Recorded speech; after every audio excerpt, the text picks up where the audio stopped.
Shifting focus now to the United States. In Minneapolis, residents are angry and they have gathered for a vigil. What are they demanding?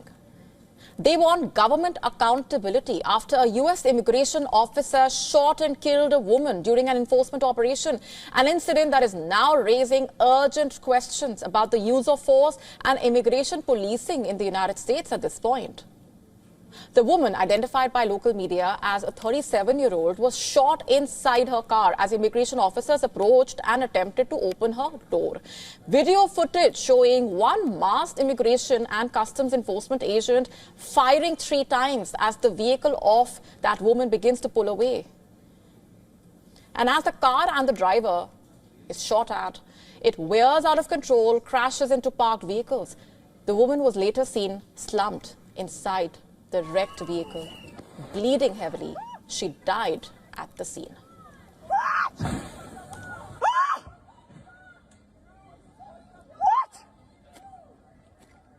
They just shot at somebody.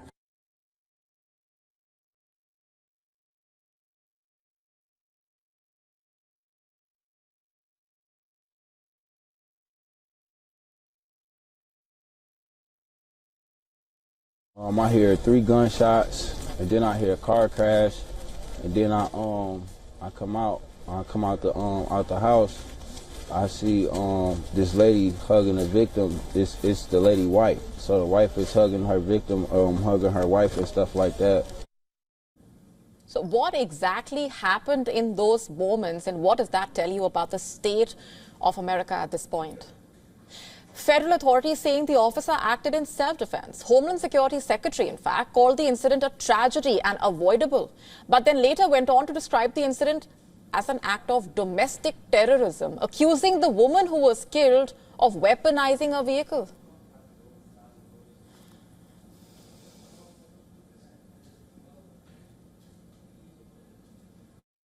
ICE agents repeatedly ordered her to get out of the car and to stop obstructing law enforcement, but she refused to obey their commands. She then proceeded to weaponize her vehicle, and she attempted to run a law enforcement officer over. This appears as an attempt to kill or to cause bodily harm to agents, an act of domestic terrorism. The ICE officer, fearing for his life and the other officers around him and the safety of the public, fired defensive shots. He used his training to save his own life and that of his colleagues. Even U.S. President Donald Trump accused the victim of viciously running over the agent.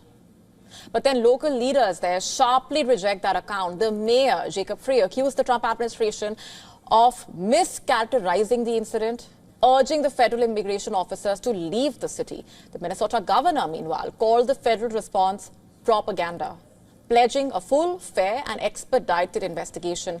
America is outraged. The shooting has also sparked immediate protests across Minneapolis, with thousands taking to the streets despite the freezing temperatures.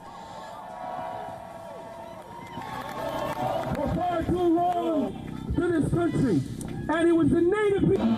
Let's burst down the sidewalk. Take a stand! Rise up! Take a stand! No justice!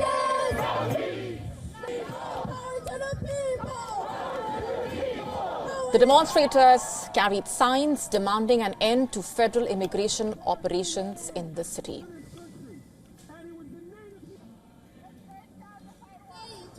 We will not put up with ICE. Who keeps us safe? We keep us safe. Who keeps us safe? We keep us safe. Who keeps us safe? We keep us safe. Show me what community looks like.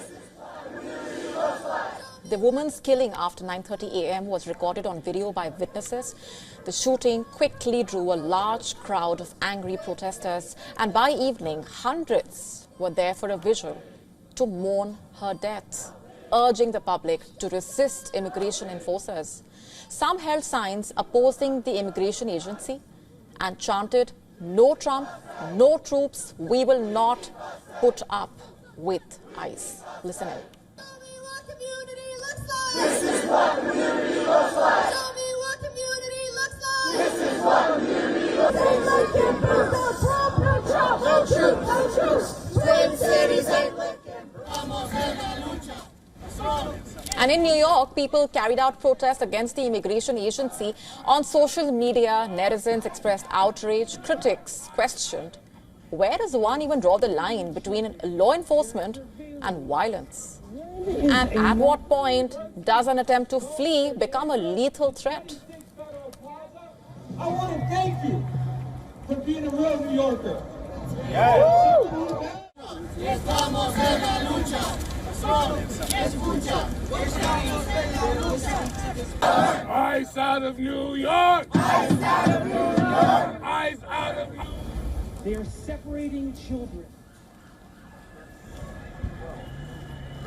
Now, just for further context, the shooting took place during protest activity against immigration enforcement in southern Minneapolis.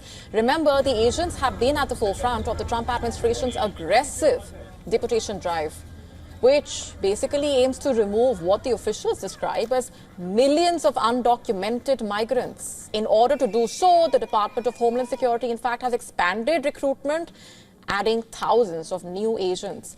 A move that critics also say risks placing insufficiently trained officers into high-pressure situations.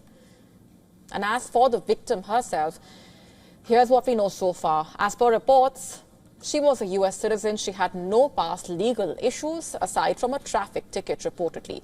She was a mother of 3. She had moved to Minneapolis last year and, according to the Minnesota Star Tribune, was living in the city with her current partner and her youngest son. Her ex-husband reportedly told news agencies that she had dropped off her 6-year-old son at school and was driving home when they encountered a group of immigration agents on the street.